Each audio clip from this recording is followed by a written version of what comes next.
Le jour des débats arriva. Je m'y rendis avec calme, mais l'aspect de la foule m'attrista profondément.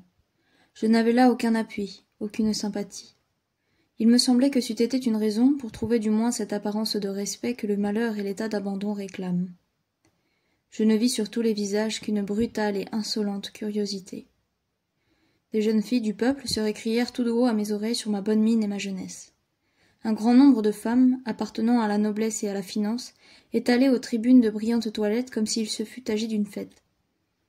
Grand nombre de capucins montraient leurs crânes rasés au milieu d'une populace qu'ils excitaient contre moi, et des rangs serrés de laquelle j'entendais sortir les appellations de brigands, d'impies et de têtes farouches. Les hommes à la mode du pays se dandinaient au banc d'honneur et s'exprimaient sur ma passion en termes de ruelles. J'entendais et je voyais tout avec la tranquillité d'un profond dégoût de la vie, et comme un voyageur, arrivé au terme de sa course, voit avec indifférence et lassitude les agitations de ceux qui repartent pour un but plus lointain. Les débats commencèrent avec cette solennité emphatique qui caractérise dans tous les temps l'exercice des fonctions de la magistrature. Mon interrogatoire fut court, malgré la quantité innombrable de questions qui me furent adressées sur toute ma vie. Mes réponses déjouèrent singulièrement les espérances de la curiosité publique et abrégèrent de beaucoup la séance. Je me renfermai dans 3 réponses principales et dont le fond était invariable. 1. À toutes celles qui concernaient mon enfance et mon éducation, je répondis que je n'étais point sur le banc des accusés pour faire le métier d'accusateur. 2. À celles qui portèrent sur Edmée et sur la nature de mes sentiments et de mes relations avec elle, je répondis que le mérite et la réputation de mademoiselle de Mauprat ne permettaient pas même la plus simple question sur la nature de ses relations avec un homme quelconque, que quant à mes sentiments, je n'en devais compte à personne. 3. À celles qui eurent pour but de me faire avouer mon prétendu crime, je répondis que je n'étais même pas l'auteur involontaire de l'accident. J'entrai par réponse monosyllabique dans le détail des circonstances qui avaient précédé immédiatement l'événement. Mais sentant que je devais à Edmée autant qu'à moi-même de taire les mouvements tumultueux qui m'avaient agité, j'expliquai la scène à la suite de laquelle je l'avais quittée par une chute de cheval et l'éloignement où l'on m'avait trouvé de son corps gisant, par la nécessité où je m'étais cru de courir après mon cheval pour l'escorter de nouveau. Malheureusement, tout cela n'était pas clair et ne pouvait pas l'être.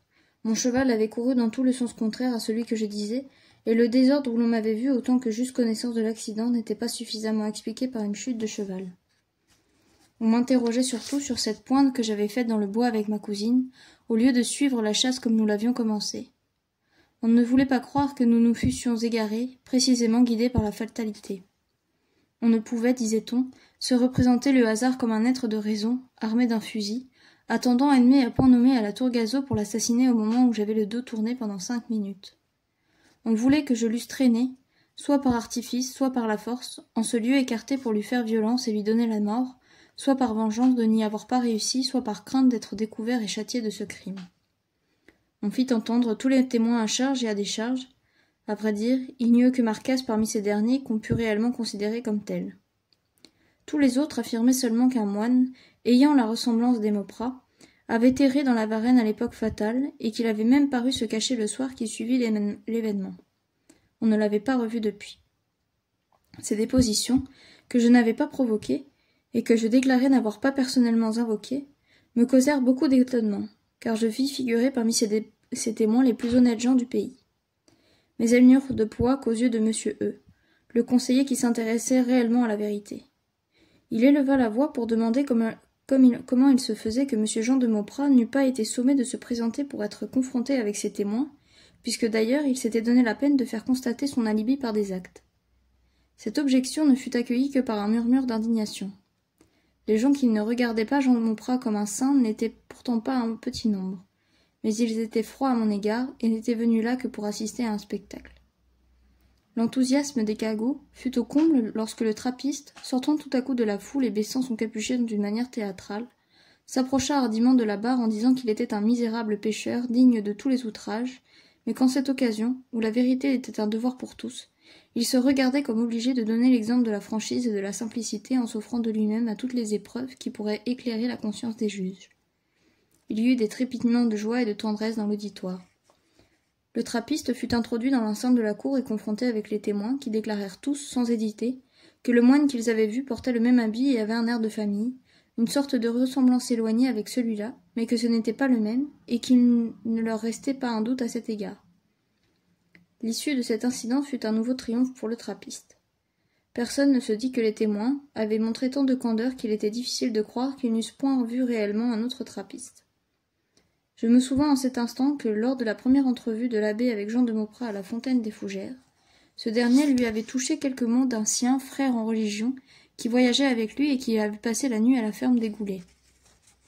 Je crus devoir communiquer cette réminiscence à mon avocat, et il alla en conférer tout bas avec l'abbé, qui était sur le banc des témoins, et qui se rappelait fort bien cette circonstance sans pouvoir y ajouter aucun renseignement subséquent. Quand ce fut au tour de l'abbé à parler, il se tourna vers moi d'un air angoissé, ses yeux se remplirent de larmes, et il répondit aux questions de formalité avec trouble et d'une voix éteinte. Il fit un grand effort sur lui-même pour répondre sur le fond, et enfin il le fit en ces termes. J'étais dans le bois lorsque monsieur le chevalier Hubert de Mauprat me pria de descendre de voiture et d'aller voir ce qu'était devenue sa fille Edmée, qui s'était écartée de la chasse depuis un temps assez long pour lui causer de l'inquiétude. Je courus assez loin et trouvai à 30 pas de la tour Gazeau monsieur Bernard de Mauprat dans un grand désordre. Je venais d'entendre un coup de feu. Je vis qu'il n'avait plus sa carabine, il l'avait jetée, déchargée comme le fait a été constaté, à quelques pas de là.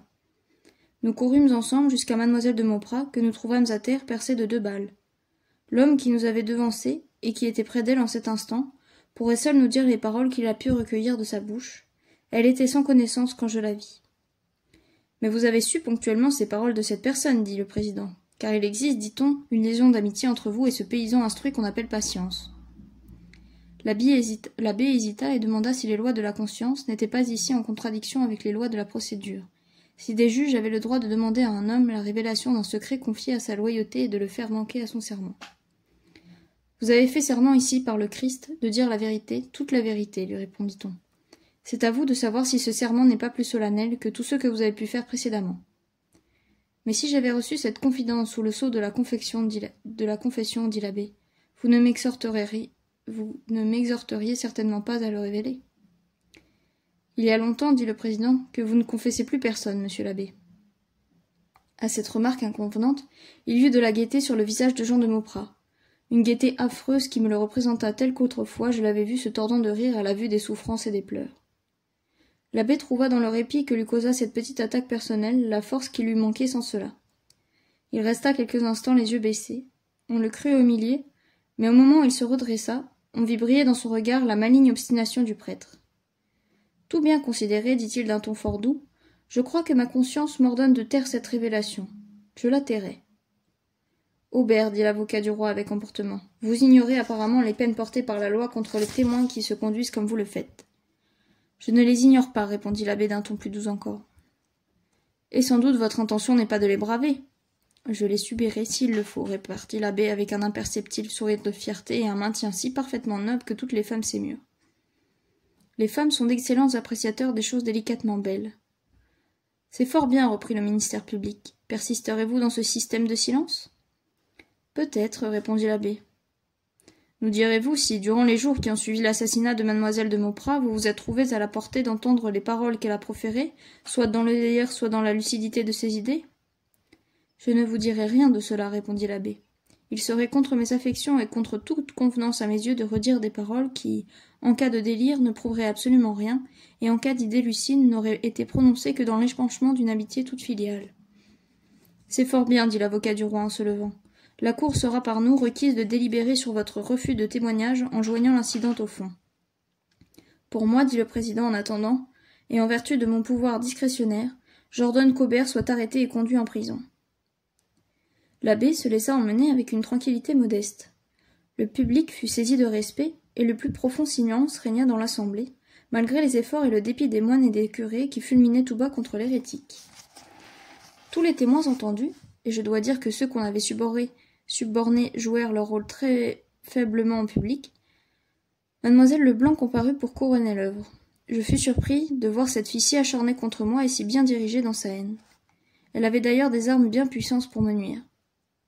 En vertu du droit d'écouter aux portes et de surprendre tous les secrets de famille que s'arrogeaient les laquais, habile d'ailleurs aux interprétations et féconde en mensonges, elle savait et arrangeait à sa guise la plupart des faits qu'elle pouvait invoquer pour ma perte.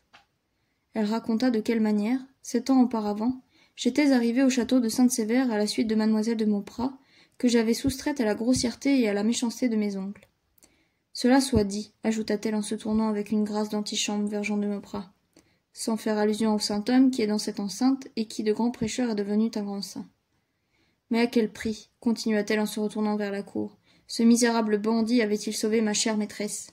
Il l'avait déshonorée, messieurs, et toute la suite des jours de la pauvre demoiselle s'est passée dans les larmes et dans la honte, à cause de la violence qu'elle avait subie et dont elle ne pouvait pas se consoler.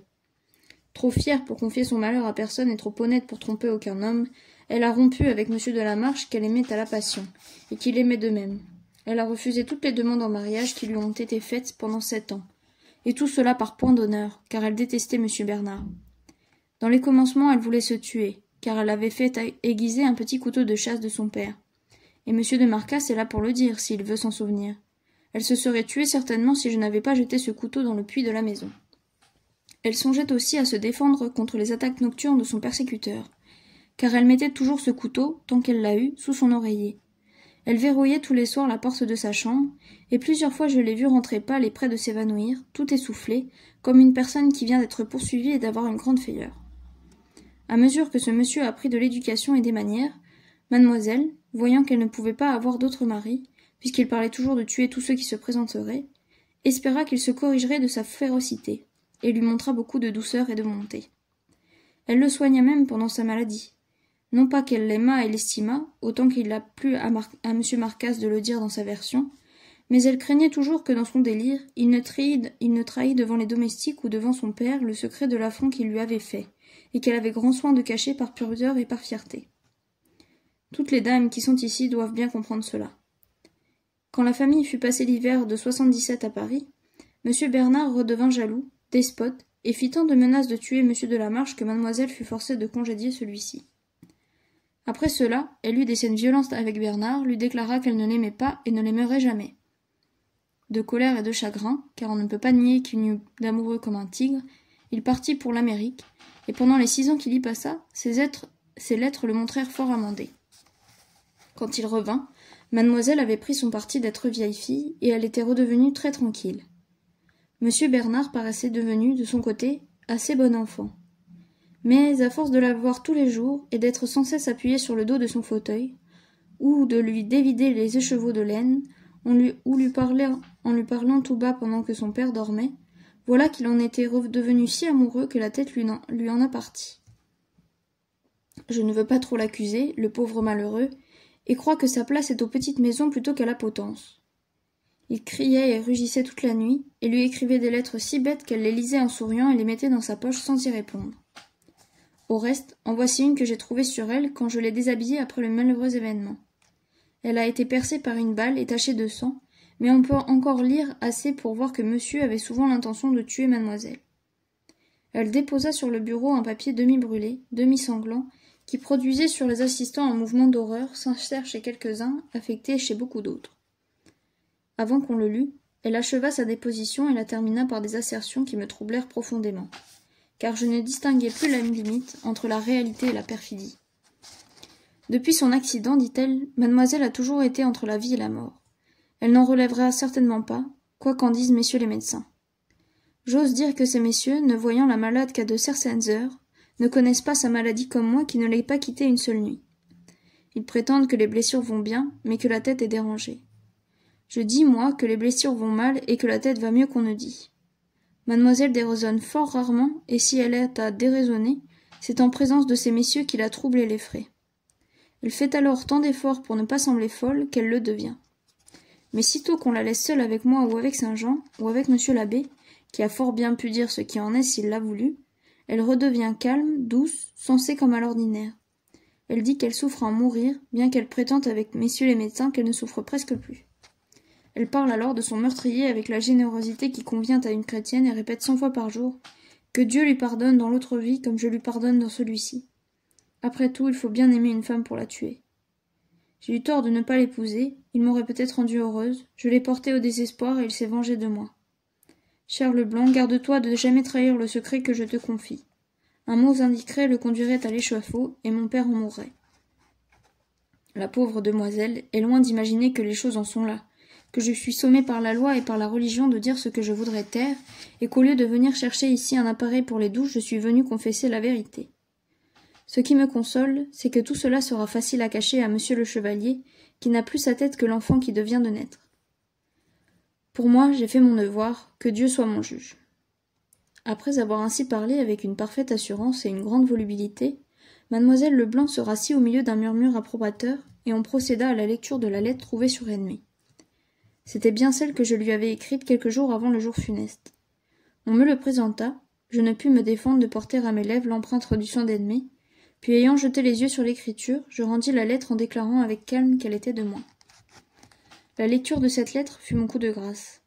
La fatalité, qui semble ingénieuse à nuire à ses victimes voulues, et peut-être une main infâme contribua-t-elle à cette mutilation, que les passages qui témoignaient de ma soumission et de mon respect furent détruits. Certaines allusions poétiques qui expliquaient et excusaient les divagations exaltées furent illisibles. Ce qui sauta aux yeux et s'empara de toutes les convictions, ce furent les lignes restées intactes qui témoignèrent de la violence de ma passion et de l'emportement de mes délires. Ce furent des phrases telles que celle-ci. « J'ai parfois envie de me lever au milieu de la nuit et d'aller vous tuer. Je l'aurais fait déjà 100 fois, si j'étais assurée de ne plus vous aimer quand vous serez morte. Ménagez-moi, car il y a 2 hommes en moi, et quelquefois le brigand d'autrefois règne sur l'homme nouveau, etc. » Un sourire de délice passa sur les lèvres de mes ennemis. Mes défenseurs furent démoralisés, et mon pauvre sergent lui-même me regarda d'un air désespéré. Le public m'avait déjà condamné. Après cet incident, l'avocat du roi eut beau jeu à déclamer un réquisitoire fulminant, dans lequel il me présenta comme un pervers incurable, comme un rejeton maudit d'une souche maudite, comme un exemple de la fatalité des méchants instincts, et après s'être évertué à faire de moi un objet d'horreur et d'épouvante, il essaya, pour se donner un air d'impartialité et de générosité, de provoquer en ma faveur la compassion des juges. Il voulut prouver que je n'étais pas maître de moi-même, que ma raison, bouleversée dès l'enfance par des spectacles atroces et des principes de perversité, n'était pas complète, et n'aurait jamais pu l'être, quelles qu'eussent été les circonstances et le développement de mes passions. Enfin, après avoir fait de la philosophie et de la rhétorique, au grand plaisir des assistants, il conclut contre moi à la peine d'interdiction et de réclusion à perpétuité. Quoique mon avocat fût un homme de cœur et de tête, la lettre l'avait tellement surpris, l'auditoire était si mal disposé pour moi, la cour donnait publiquement de telles marques d'incrédulité et d'impatience en l'écoutant, habitude indécente qui s'était perpétuée sur les sièges de la magistrature de ce pays, que son plaidoyer fut pâle. Tout ce qu'il parut fondé à demander avec force fut un supplément d'instruction. Il se plaignit de ce que toutes les formalités n'avaient pas été remplies, de ce que la justice n'avait pas suffisamment éclairé toutes les parties de l'affaire, de ce qu'on se hâtait de juger une cause dont plusieurs circonstances étaient encore enveloppées de mystères. Il demanda que les médecins fussent appelés à s'expliquer sur la possibilité de faire entendre mademoiselle de Mauprat.